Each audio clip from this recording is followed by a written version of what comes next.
Olá, que Deus abençoe a todos vocês no nome do Senhor Jesus. E vamos agora dar continuidade ao nosso estudo bíblico. Você pode abrir a sua Bíblia aí no Evangelho de João, capítulo 18, versículo 15. João 18, versículo 15. Abra sua Bíblia, vamos ler com muita atenção, meditando, pensando, e o Espírito Santo nos iluminará para compreender o texto sagrado e assim nos fortalecerá, nos renovará e nos encherá do Espírito Santo. Porque a verdadeira maneira da pessoa ser cheia do Espírito Santo é quando ela lê as Escrituras sagradas. Não há outra maneira. Outra maneira que as pessoas dizem que são cheias do Espírito Santo sem ler a Bíblia é mentira. É emoção pura, que vem e passa. Mas quando lemos a palavra de Deus, ela produz força, ela produz fé nas nossas vidas. Então, vamos fazer uma oração pedindo ao Espírito Santo que nos ilumine. Senhor, nosso Deus e nosso Pai, em o nome do Senhor Jesus Cristo, o único e verdadeiro Deus, nós te adoramos, te glorificamos e te exaltamos. Meu Pai, eu te peço que o Senhor tenha misericórdia de nós e venha nos brindar com a tua graça maravilhosa, nos enchendo do Espírito Santo, perdoando os nossos pecados, limpando o nosso coração, a nossa mente, nos renovando, nos fortalecendo neste momento, meu Pai. Porque entregamos toda a nossa vida a Ti. Não há outro Deus. Tu eres o único e verdadeiro Deus, santo e verdadeiro. Toda a honra e toda a glória seja dada exclusivamente ao Senhor. Meu Deus, fala conosco, ilumina nossa mente, dá-nos a compreensão da Tua palavra. E quem ver esse vídeo seja tocado também, edificado e fortalecido pelo Espírito Santo. Em nome do Pai, do Filho e do Espírito Santo. Amém. Graças a Deus. Muito bem. Então vamos lá. João, capítulo 18, versículo 15. Simão Pedro e outro discípulo seguiam Jesus. Esse outro discípulo era o próprio apóstolo João. Uma curiosidade que no Evangelho de João, escrito por João, mas ele nunca se menciona a si mesmo, né? Ele sempre se menciona na terceira pessoa, porque ele não queria glorificar-se ou gloriar-se, né? Ele queria dar toda a honra, toda a glória ao Senhor Jesus, se colocando como servo. Por isso ele diz aqui, Simão Pedro e o outro discípulo seguiam Jesus. Quando Jesus foi preso, esses foram os dois discípulos que seguiam assim de longe, né? Para ver o que iam fazer com o Senhor Jesus. Esse discípulo era conhecido do sumo sacerdote e por isso conseguiu entrar no pátio da casa deste com Jesus. Pedro, porém, ficou de fora. Então, aqui, João nos está dizendo que ele pôde entrar, né, mais à frente. E Pedro não. Pedro teve que ficar do lado de fora, porque somente João era mais próximo daquelas pessoas, né? Por isso ele disse aqui, esse discípulo era conhecido do sumo sacerdote e por isso conseguiu entrar no pátio da casa deste com Jesus. Pedro, porém, ficou de fora junto à porta. O outro discípulo, que era conhecido do sumo sacerdote, saiu, falou com a encarregada da porta e levou Pedro para dentro.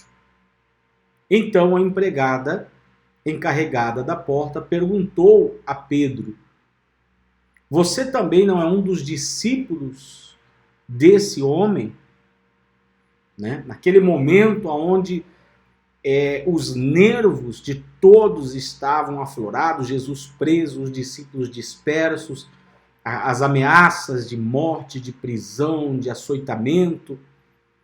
E aquela mulher, que seguramente havia visto Pedro próximo de Jesus em algum momento, perguntou para ele: você também é um dos discípulos desse homem? Né? Tipo assim, você também faz parte desse grupo? Porque os cristãos, os seguidores de Jesus, eram considerados delinquentes, né? Pelos sacerdotes, pelos fariseus, pelas autoridades religiosas. Eram criticados. O próprio Jesus era criticado, não é verdade? Quanto mais os seus discípulos. E isso não é diferente no dia de hoje. Quantas são as pessoas que criticam a Deus, que zombam de Jesus, blasfemam do Espírito Santo, da Bíblia, da Palavra de Deus, riem, zombam dos cristãos, daqueles que creem em Deus, daqueles que seguem a Jesus, e somos perseguidos muitas vezes por causa da nossa fé. Isso foi desde o começo. Desde o começo. Por isso, num tom de crítica, num tom de ameaça, essa empregada, essa encarregada, perguntou para Pedro: você também é um dos discípulos desse homem? E ele respondeu. Qual foi a resposta de Pedro? Não, não sou. Quer dizer, Pedro, pela primeira vez, negou Jesus. E isso já estava profetizado, né? Quando Pedro, umas horas antes, tinha dito que daria vida por Jesus, Jesus disse para ele, antes que o galo cante, nessa mesma madrugada, você me negará 3 vezes. Jesus já sabia o que iria acontecer, né? Já sabia da fraqueza de Pedro. E foi aí que Pedro negou pela primeira vez, dizendo, não sou. Ora, muitos vão criticar Pedro, Pedro negou Jesus, mas talvez qualquer um de nós nessa situação também negaria. Porque naquele momento Pedro ainda não tinha o Espírito Santo. O Espírito Santo foi derramado nos discípulos depois da ressurreição de Jesus, depois que ele subiu ao céu. Então, nesse momento, Pedro era um homem comum, ele não tinha o poder do Espírito Santo com ele, a força do Espírito Santo com ele, porque nós mesmos não temos força, poder, condição nenhuma de seguir adiante sem Jesus, sem o Espírito Santo, sem o poder. Por isso está escrito, né? Jesus disse assim, recebereis poder quando venha sobre vós o Espírito Santo. Então, para que é o poder do Espírito Santo? O Espírito Santo dentro de nós dá poder para quê? Justamente para manter a nossa fé, para resistir às lutas, às perseguições, às tentações, os problemas, e permanecer fiel a Jesus até a morte. Quem tem essa força? Ninguém. Somente a graça de Deus, somente o Espírito Santo é que pode nos dar essa força. Haja vista que você vê, por exemplo, quantas são as pessoas que confessavam Jesus anteriormente e hoje negam a Jesus. Por quê? Porque essas pessoas, de fato, de verdade, não tiveram um verdadeiro encontro com Jesus. Não nasceram de novo, não foram regeneradas, não foram batizadas com o Espírito Santo. Porque uma pessoa cheia do Espírito Santo, ela vai morrer, mas não vai negar a Jesus. Tanto é que depois, mais para frente, Pedro, ele foi preso e obrigado a negar Jesus e já não negou nunca mais. Depois que ele recebeu o Espírito Santo, Pedro mudou, né? Antes do Espírito Santo, Pedro era covarde, como todos nós também éramos. E depois do Espírito Santo, Pedro se transformou num homem corajoso. Que até na hora da morte, diz a história que quando foram matá-lo, foram crucificá-lo, diz a história que Pedro diz assim: não, então vocês me crucificam de cabeça para baixo, porque eu não sou digno de ser crucificado como meu Senhor. Ora, então aí você vê um outro Pedro, um Pedro corajoso, um Pedro fiel, que encarou a morte por causa de Jesus. Aí você vê a diferença que faz o Espírito Santo na nossa vida. Ou seja, nós sem Deus, sem o Espírito Santo, sem a graça de Deus, sem a misericórdia de Deus, não somos nada. Não basta ser religioso. Não basta frequentar uma igreja. É necessário nascer de novo. Por isso que Jesus disse para Nicodemos, né, que era religioso, você tem que nascer de novo. Pedro não tinha nascido de novo ainda. Por isso ele negou Jesus. Então muitas pessoas podem ir para a igreja, pode ser religioso, pode cantar, pode fazer o que quiser.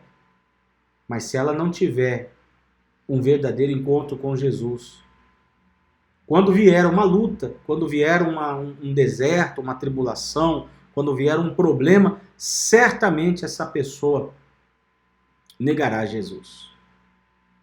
Estão compreendendo? Então, talvez você diga, pastor, mas então o que eu tenho que fazer para ter esse encontro com Jesus? Para receber o Espírito Santo? Ora, o que você tem que fazer é crer no Senhor Jesus de todo o seu coração. Se arrepender dos seus pecados. Clamar a Ele. Confessar a Ele os seus erros, os seus pecados, as suas falhas. Consertar a sua vida diante de Deus. Sacrificar-se por Ele. E nesse momento o Espírito Santo virá e operará o novo nascimento no seu coração, no seu ser. Ele vai mudar o seu coração, ele vai mudar os seus pensamentos. Você será transformada em uma nova criatura. Receberá o Espírito Santo nesse mesmo momento. Tudo acontece no mesmo momento. Você não vai sentir nada, você não precisa cair, nem rodopiar, nem saltar. Isso não tem nada a ver com o Espírito Santo. Isso que você vê na internet, isso que você vê nas igrejas, pessoas caindo, rodopiando, cantando, pulando. Isso não tem nada a ver com o Espírito Santo. Isso aí é emoção pura produzida pela música, pelo tambor, pelo ritmo, pelos líderes religiosos, pelos gritos. Isso não tem nada a ver com o Espírito Santo. Isso é uma heresia, uma falsidade. Porque o Espírito Santo, quando vem sobre nós, então ele nos transforma interiormente. Passamos a ter os frutos dele. Frutos de caráter. Compreende o que eu estou falando? Por isso você vê que Pedro negou Jesus. Lhe faltava esse novo nascimento, que mais tarde aconteceu com os discípulos no dia de Pentecostes. Isso a gente vai ler mais para frente. Tá bom? A gente vai estudar em outro momento. Então, quando perguntaram para Pedro, você é um discípulo dele? Não, não sou. Negou pela primeira vez. Os servos e os guardas estavam ali. Então ele teve medo, né? Se prenderam Jesus, vão me prender também. Tendo acendido uma fogueira por causa do frio e se aqueciam. Então, fizeram uma fogueira ali do lado de fora. Jesus estava dentro sendo interrogado. E Pedro estava ali, no meio deles, aquecendo-se também, né? Como que escondido. Então o sumo sacerdote interrogou Jesus a respeito dos seus discípulos e da sua doutrina. Jesus lhe respondeu. Né? Jesus lhe respondeu: eu tenho falado francamente ao mundo. Sempre ensinei, tanto nas sinagogas como no templo, onde todos os judeus se reúnem, e não disse nada em segredo. Por que o Senhor está perguntando para mim? Pergunte aos que ouviram o que lhes falei. Ele sabe muito bem o que eu disse. Quer dizer, Jesus foi direto com ele, né? Ou seja, Jesus já sabia que aquele interrogatório ali era ilícito.